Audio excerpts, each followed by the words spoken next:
Japan Sinks 2020, or Nihon Shinbotsu 2020, is shaping up to be the most emotional anime of this season, or so I thought.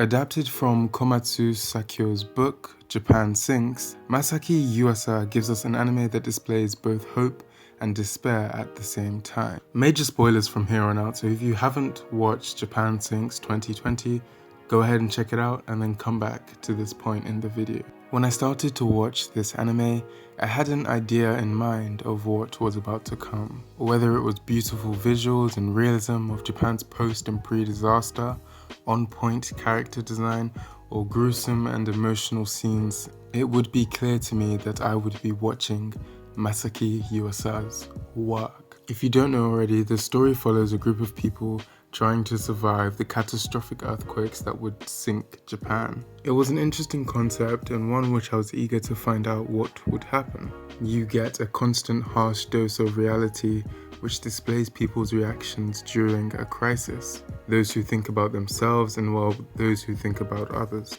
The show started off really well and then slowly got worse and worse, and here's the reason I think why that is. One major occurring theme in the anime, which I eventually became immune to, was death. This was the anime's greatest strength and also the anime's greatest weakness. I am honestly a sucker for death and gruesomeness in anime. It's one of the reasons I love Masaki's other piece of work, Devilman Crybaby.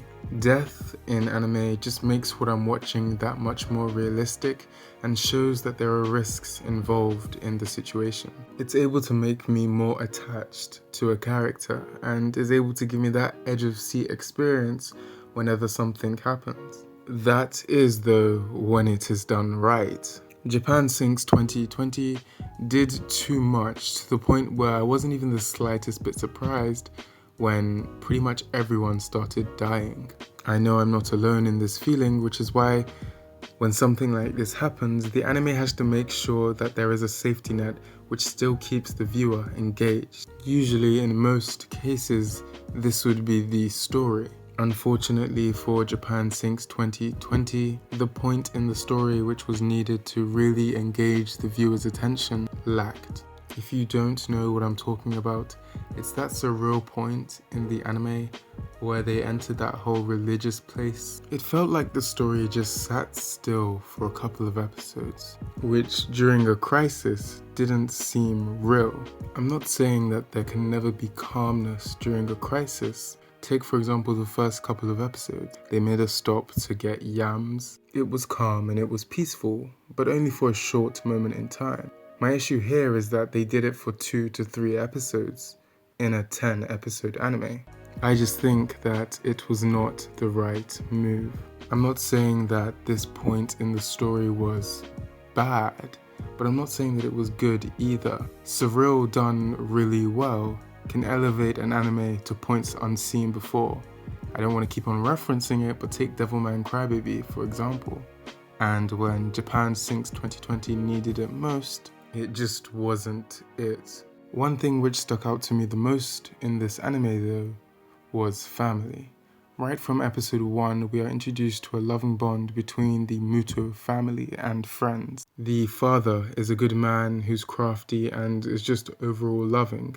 The mother is loving and caring, Ayumu, who's basically having her own coming-of-age story, and Go, a young boy who, through pain and suffering, grows to achieve his dream and also love a country which he previously despised. It constantly emphasizes how important family bonds and relationships with people are, how we should always live our lives to the fullest and cherish every single moment. I think this was used especially well when it was Ayumu's birthday and the message of everyone came on her phone. And honestly, deep down, this hit me.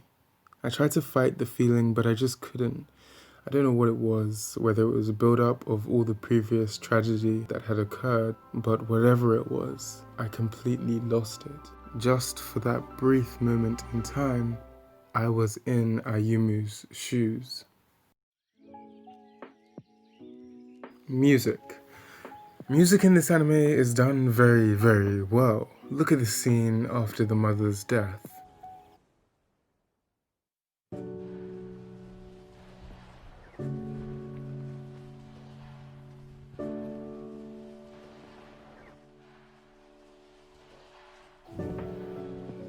The chord progression in that clip is just beautiful. Kensuke Ushio, the music composer for this anime, has once again hit it out of the park. There was a score to match every element in a scene, no complaints in the music department. And while this video is getting a bit long, so I'll wrap it up here. Out of 10, I would give this anime a 6. It wouldn't be the first show I would recommend to anyone, there's always something better than it in the respective genres, but it's not a bad anime. I would agree saying that the anime does have flaws, but there are also scenes which are able to put a smile on your face, and while contrasting that with scenes which completely make you feel gutted inside. And well, that's really it for the video. If you have watched up to this far, thank you so much. I really do appreciate it. And if you're still watching, go ahead and leave a like, subscribe, and comment down below if you're feeling up to it. I'll see you guys in the next one. Stay safe. Peace.